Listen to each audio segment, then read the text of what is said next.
हे friends, स्वागत है आप सभी का movie stock movie explain channel पे, जिस पर आज मैं रिकैप करने वाली हूँ late night with the devil movie को। तो चलिए अब आपका टाइम बिल्कुल भी ना वेस्ट करते हुए शुरू करते हैं इस वीडियो को, वो भी स्पॉइलर वार्निंग के साथ। लेकिन उससे पहले मेरी एक छोटी सी रिक्वेस्ट, वीडियो को लाइक, शेयर और चैनल को सब्सक्राइब करने की।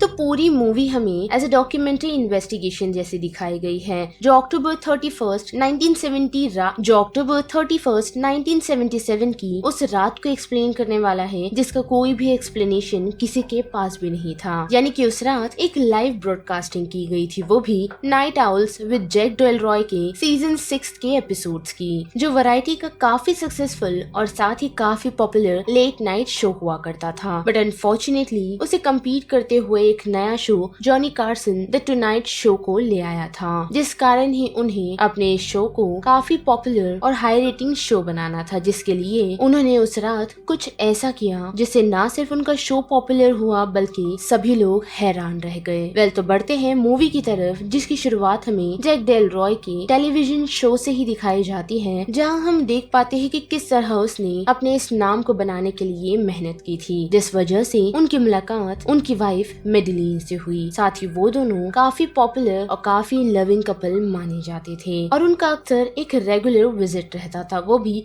द क्रोव नाम की एक जगह पे, जो एक कैलिफोर्निया का कैंप है, जिसे अक्सर पावरफुल और साथ ही रिच लोग अटेंड किया करते हैं। और जब सब कुछ ठीक ही जा रहा था तो अचानक जैक को पता चला कि उनकी वाइफ मेडेलिन, जिन्होंने कभी स्मोक नहीं किया, उन्हें लंग कैंसर हो चुका है, जिससे वो थोड़े अपसेट तो रहा करते थे। साथ ही उन लोगों ने मेडेलिन को लेकर नाइट आउल में एक शो भी किया था, जो पॉपुलर तो रहा पर फिर भी द टुनाइट शो को बीट नहीं कर पाया। और ऐसे ही कुछ हफ्तों बाद मेडेलिन की डेथ हो गई, जिस वजह से जैक ने खुद को सभी चीजों से दूर कर लिया, जिस वजह से ना सिर्फ प्रोड्यूसर बल्कि नाइट आउल शो काफी इफेक्ट हो चुका था। लेकिन फिर जैक रिटर्न तो लौट आया, पर उसका सक्सेस उसके पुराने एपिसोड्स जैसे नहीं हो रहे थे, जिस वजह से अपनी रेटिंग्स को रिकवर करने के लिए जैक ने एक डिसीजन लिया, वो भी अक्टूबर 31st 1977 के दिन, यानी कि हैलोवीन नाइट को उसने अपने शो पर कुछ ऐसे लोगों को बुलाने का डिसाइड किया जो ना सिर्फ तंत्र मंत्र से जूझे हुए हैं, बल्कि उन लोगों को भी जो इन सारी चीजों के अगेंस्ट है। और उस शो के स्पेशल गेस्ट की बात करें तो उसमें एक साइकिक क्रिस्टो मौजूद था, साथ ही एक स्पेक्टिकल फॉर्मर मैजिशियन जिसका नाम कार्माइकल है, और एक पैरासाइकोलॉजिस्ट ऑथर जिसका नाम जून है, और वो अपनी टेस्ट सब्जेक्ट के साथ यानी कि उसकी मेन सब्जेक्ट लिली के साथ वहां आ पहुंची है। जिसके बाद ब्रॉडकास्टिंग शुरू की जाती है, जिसकी पहली शुरुआत हमें क्रिस्टो से दिखाई जाती है, जो खुद को कोल्ड रीडिंग से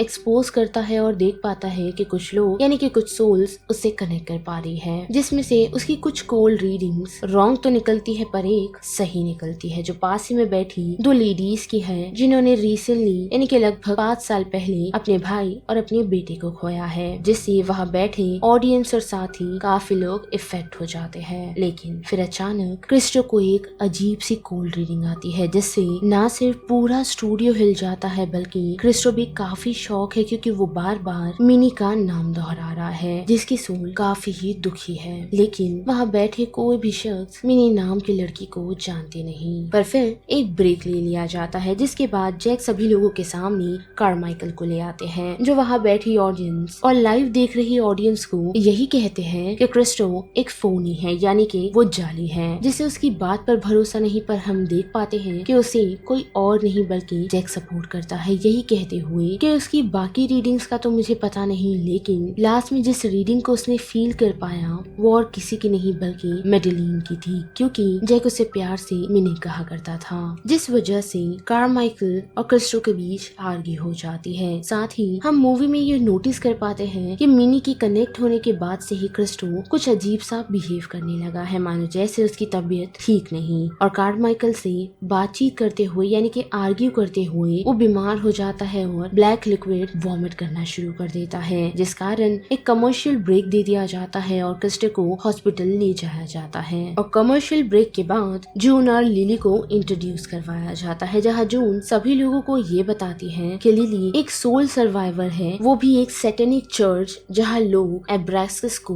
वर्शिप करते थे, जिन सभी ने खुद की जान लेने का डिसाइड किया, यानी कि चर्च में रह रहे सभी लोगों ने सुसाइड कर दिया, जिससे सिर्फ लिली ही बच पाई। लेकिन कार्माइकल ये मानता है कि जून झूठी है जो वो क्लेम कर रही है कि लिली किसी डीमन से कनेक्ट कर पाती है जिसे उसने नाम मिस्टर विगल्स दिया है। वो उस पर बिलीव नहीं करता, जिसके जवाब में जून उसे यही कहती है कि ये सब कुछ सच है। जिन सारी चीजों को प्रूव करने के लिए जैक लिली को कन्विंस करता है कि वो जून को उसे पजेस करने के लिए कहे, जिससे पहले तो जून मना कर देती है, लेकिन लिली के कहने पर वो फिर मान जाती है। और फिर एक कमर्शियल ब्रेक में जैक को पता चलता है कि क्रिस्टो की डेथ हो चुकी है, वो भी इंटरनल ब्लीडिंग की वजह से, जिससे जैक काफी ही शॉक है। और फिर स्टेज को सेट किया जाता है ताकि जून लिली को कंजर कर पाए, यानी कि उसे मिस्टर विगल से पजेस कर पाए, जो वो करने में भी कामयाब होती है। लेकिन हम देख पाते हैं कि उस कारण इलेक्ट्रिसिटी काफी ही अजीब बिहेव करने लगती है और साथ ही लिली की चेयर हवा में लेविटेट करती है। लेकिन उस पोजीशन के स्टेट में लिली ने सभी लोगों को ये रिवील किया कि जून और जैक रोमांटिकली एक साथ है और साथ ही वो जैक से पहले मिल चुकी है, वो भी टॉल ट्रीज में। जिन बातों को सुन जैक उससे यही कहता है कि वो उससे कभी नहीं मिला और सारी चीजें कंट्रोल होने के बाद कार्माइकल यही कहता है कि जून ने उन सभी को बेवकूफ बनाया, वो भी लिली को हिप्नोटिज्म करके, जिस वजह से वो जैक के साइड किक गस को अब हिप्नोटिज्म करने का डिसाइड करता है और सभी को ये प्रूफ करने के लिए कि जून रॉन्ग है। और हम देख पाते हैं कि गस को हिप्नोटिज्म कर वो सभी लोगों को ये दिखाता है कि उसकी बॉडी से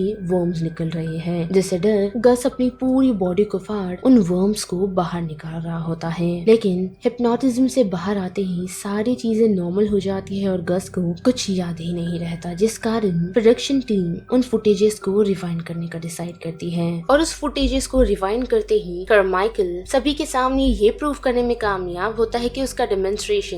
डेमोन्स्ट्रेशन की मदद से उसने सभी लोगों को हेलुसिनेट कर दिया था, जिस कारण ही वो सभी उन चीजों के एक्सपीरियंस कर रहे थे जो चीज कार्माइकल उन्हें दिखाना चाहता था। पर ये सिर्फ कार्माइकल के फुटेजेस के साथ ही था। और बात करें जून की फुटेजेस की तो वो सभी के सामने काफी ही अलग निकल कर आता है जब उसे रिवाइंड किया जाता है। तो जैसे ना सिर्फ सभी लोग हैरान है बल्कि जैक भी काफी हॉरिफाइड हो चुका है, क्योंकि उसने उन फुटेजेस में उसके पीछे खड़ी हुई मेडेलिन के स्पिरिट को नोटिस किया है। जो फुटेज देख कार्माइकल काफी चिढ़ चुका है और वो एंग्रीली जैक को अक्यूज करने लगता है कि सभी लोगों की फीलिंग के साथ वो ऐसे नहीं खेल सकता। और जब ये दोनों फाइट कर ही रहे होते हैं तो उतने में हम नोटिस कर पाते हैं कि लिली अजीब सा बिहेव कर रही है, मानो जैसे उसे मिस्टर विकेट ने पजेस कर लिया हो। जिसके बाद अचानक ही उठ हम देख पाते हैं कि लिली सीलिंग की लाइट और मॉनिटर की लाइट से कनेक्ट हो जाती है और उसकी बॉडी से हम काफी रोशनी निकलते हुए देख सकते हैं। साथ ही उसका सर 2 हिस्सों में बढ़ जाता है, जिससे एक काफी ब्राइट लाइट निकल रही होती है, जिसे डर कर गस जब उसे अपनी क्रॉस की मदद से रोकने की कोशिश करता है तो वो उसके सर को उसके धड़ पर ही घुमा देती है। साथ ही जून भी जो उसे रोकने की कोशिश कर रही है अपने पेंडेंट की मदद से ताकि लिली कंट्रोल में आ जाए, तो वो उसी पेंडेंट की मदद से जून का गला कट कर देती है।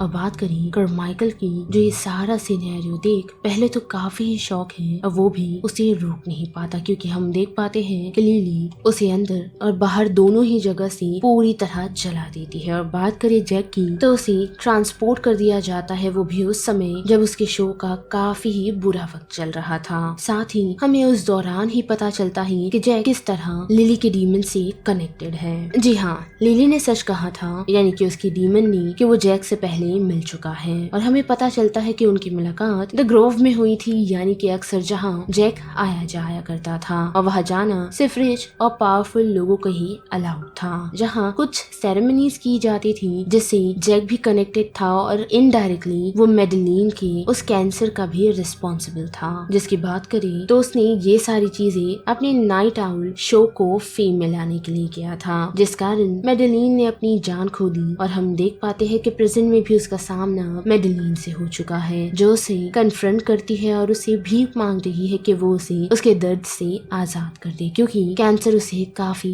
दर्द पहुंचा रहा है। जिस कारण ना चाहते हुए जैक पास ही में रखी लिली के उसी ओल्ड कर्ल के डैगर को इस्तेमाल करने का डिसाइड करता है, वो भी मेडेलिन को स्टैब करने के लिए। जैसे वो स्टैब तो कर देता है, लेकिन सडनली ये सीन शिफ्ट हो जाता है एक एम्प्टी स्टूडियो की तरफ, जहां हम देख पाते हैं कि जैक ने लिली को स्टैब कर दिया है और उसके आसपास उसके गेस्ट की डेड बॉडीज पड़ी है और दूर से हम पुलिस सायरन को धीरे धीरे उन्हीं की तरफ बढ़ता हुआ देख सकते हैं। और यहाँ पर late night with the devil movie का पूरा रिकैप खत्म होता है, तो इस बारे में अब आप सभी की क्या राय बनती है उसे लेकर आप मुझे कमेंट सेक्शन में बता सकते हो। साथ ही वीडियो पसंद आई तो वीडियो को लाइक, शेयर और चैनल को सब्सक्राइब करना मत भूलिएगा। बाकी मैं मिलूंगी आपको फिर किसी मूवीज या सीरीज के रिकैप के साथ। तब तक के लिए आप movie stock movie explain channel के बाकी वीडियोस को एंजॉय कीजिए। Till then bye.